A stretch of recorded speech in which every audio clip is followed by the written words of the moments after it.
What's going on, everyone? My name's Eric, and today on the channel we're going to be checking out the Joyo Cab Box Cabinet Simulator and IR Loader. Joyo sent this over and a couple other products for me to review. They're not paying for this video or for me to say anything nice, so all thoughts and opinions are mine. So to catch a few of you up on what a cab sim and an IR loader are in terms of what this pedal can do, a cabinet simulator, what this pedal is essentially modeling different kinds of guitar cabinets with different microphones, different power amp sections, because not all of us have access to every sort of cabinet, microphone, power amp under the sun. So we kind of have a digital replica of a good chunk of them in boxes like these, and the IR loader portion of this is an impulse response loader. And really loosely what an IR is essentially a capture of a speaker in a guitar cabinet under a particular microphone at different angles, off axis, and everything like that. So you're kind of getting a snapshot of what a certain speaker in a particular cabinet mic'd up with a certain microphone might sound like. And once again, these IRs are pretty awesome because they're giving you an idea of what certain speakers and cabinets and microphones all sound like in different combinations with your rig at home. The Joyo Cab Box has a ton of different features, and we're going to learn about them right now. We got an LCD screen right here, and this is going to be the user interface where you're going to be doing a lot of your adjusting. We have a master volume section right here. This will control the overall output of the signal. We then have a select function. This is a dual purpose knob right here. As I'm moving it around, I can feel it hitting all these different kinds of parameters and kind of clicking, if you will. You can also push down on this because this is what allows you to select different features that you can edit in the actual user interface on this LCD screen right here. Very cool. We have a power amp button here, which allows you to access the different kinds of power amp and power tube modulations. We have cabinet and microphone. We got a ton of different cabinets and microphones that are preloaded into this. We have an EQ section. You got a couple different kinds of EQs. You got some parametric EQs, some regular 5-band EQs. There's a save button down here, so then you can save any of the tones that you are liking and the tones that you create in this unit. And there's a home button here. You can hold it as well, which will then activate the MIDI section of this. MIDI right on the side here, so you can run a 5-pin MIDI cable into the side of this and actually call up different IRs on the fly rather than using these foot switches down here or running this back and forth, which is super cool. Flipping the pedal over, we have a ground lift here, so if you're getting any unwanted noise in your signal, you can hit the ground lift function here and that should clear up any of the noise. We got an XLR out on the side, so you can go straight to front of house. Very cool as well. Flipping the pedal up here. As a lot of these other Joyo products have, we got the nice LED light strip going all the way around here. We have an input right here. This is where the guitar goes or the other pedals in your rig. We have a through section here, which is again going to bypass all this. So you have a couple of really good routing options right here. Powered by a 9-volt DC plug. Got a headphone jack right here. There's also a USB-C port down here, so you can actually load your own IRs into this unit, and you can also do some software updates and things like that. That's pretty much everything. Again, this has a ton of different features. We're gonna dive into it. I'm gonna plug into a guitar preamp pedal. Gonna go into the input section of this, gonna go out of it into my interface, and then we're just gonna hear how like a pedal board kind of rig is gonna sound, because that is one of the ways you can set this up. And we're just gonna hear what some of the stock presets are gonna sound like, and then I'm gonna show you what it's like to actually mess with the configurator, going through different power amp and power tube options and everything like that. Here we go.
now we're gonna load one of my own custom IRs into the Joyo Cab Box. First thing you wanna do is plug in your Joyo Cab Box into your computer using a USB-C cable. You gotta make sure you have the Joyo Cab Box software installed on your computer. That's gonna be on the main Joyo website. Once you get all that set up, you're essentially gonna have a computer workstation to work out of and actually mess with all the different parameters. It's a really great system. It's very streamlined. It's very easy to use. In order to load a cab, you wanna go to the drop-down menu. You wanna scroll all the way down to where it says null. You gotta hit the plus button. That's gonna allow you to actually load in the cabinet impulse response of your choice. Go in there, you load your cabinet IR of choice to the different banks that are available in the Joyo Cab Box. There's a bunch of open ones as well that they give you from factory. Then once it's loaded in there, you hit save, and at that point you have all the IRs you could ever want from your own home studio, and then you can take them with you on the road or wherever your next gig is gonna be. All right, now those were the main functions and parameters and the editing features of the Joyo Cab Box. And truthfully, I gotta say I'm like really on the fence with this whole unit here. I gotta say that the things I like are the features. This thing has so many awesome features. There are tons of routing options. It's really easy to use, and we're gonna put an asterisk beside that. But the fact you have so many different routing options with the in, the outs, and the throughs, you can hook this up to a computer. There's a standalone editor and all that. You can actually run through the presets pretty easily on this. You can build your own tones really well. XLR out on the side, you got MIDI as well. Like, this thing has a ton of features, and I'm not gonna knock that. Those are awesome. But the things that I dislike with this unit are related to the tones I was getting and the overall feel and the functionality of this whole unit. So now I really found that the tones that I was getting through this unit, they were really low end heavy, or they were honestly just sounding like bees. And I also felt like I spent a good amount of time spending some time EQing with the power amp, the EQs and the cabinets, the microphones, just to find a sound that I thought was usable or likable to my ears for my particular context. Now, your mileage may vary, and I've watched the main Joyo video from this, and they got some really good tones as well, but in my experience and some of the other like YouTuber video experiences that I've watched with this pedal, it seems like the stock stuff just is okay for the most part, and that's really disappointing because at that point it's like, well, now I just need to load my own IRs in. Kind of defeats half of this pedal because using all of the internal features on this is literally half of the box and what it's actually doing as well. The other issue I had with this pedal is that when I went to go plug it in to go install IRs on this thing, I learned that this pedal is not running the latest firmware and software, and I kind of got an error that popped up on my computer after I downloaded the proprietary Joyo like user interface for a computer. So then I thought, well, that's kind of awkward, like shouldn't this be updated from the factory? And I went through the manual and everything. There is no mention of how to actually update the software on this. So I had to go Google that, go down a little bit of a rabbit hole to then go to a different Joyo website to find out how to actually update this. And you had to go and read through all the different steps of how to update that. Pretty straightforward, but why did I have to go down the rabbit hole, and why was this not just in the user manual, or why wasn't the user manual just not extended to include all the different things that are going on with this? The other thing too is that in the actual user manual that you get from Joyo with this pedal, it doesn't tell you how to load IRs in, or it doesn't tell you that this might be out of software update, so you have to update it and tell you how to do that.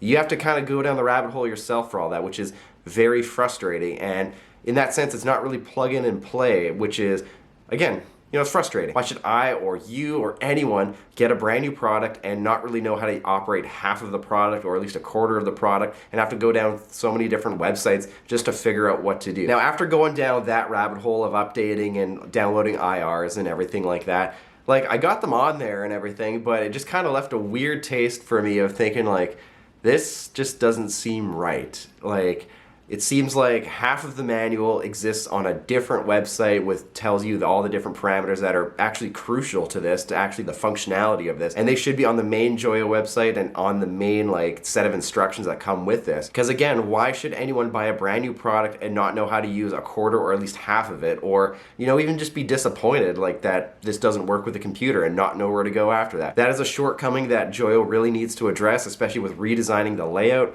of the instruction manual and at least consolidating all of the information into one central source, not sending owners down a rabbit hole just to figure out how to use different parts of this, which should be straight up easy from Joyo. I think if there was to be a revision of this, I would love to see all of that changed with it, because otherwise this is a really good starting point, but there definitely has to be some growth. This is also retailing for 270 Canadian dollars at the time of filming, which then converts to around $200 American, depending on the dollar conversions and all that. So considering that and everything I just mentioned about the pedal, I then went down the rabbit hole again just to find some other, you know, IR cab sim loader options out there. And there are definitely some other options that are out there and a little bit more streamlined with some less features, for less money, or there's some that have the same features, more features for more or less money. So this is another option, but you might want to do a lot of homework on these and look at some other options as well until maybe some of these bugs are fixed with the overall user experience on the Joyo Cab Box. And that's going to do it for today's video, checking out the Joyo Cab Box. All thoughts and opinions down below. If you want to learn more about this pedal, or if you want to buy it and get it into your rig, I'm going to leave an Amazon affiliate link down below. Anything that you buy using that link will give me a little bit of a kickback, and anything that I make off of that link will be reinvested right into the channel.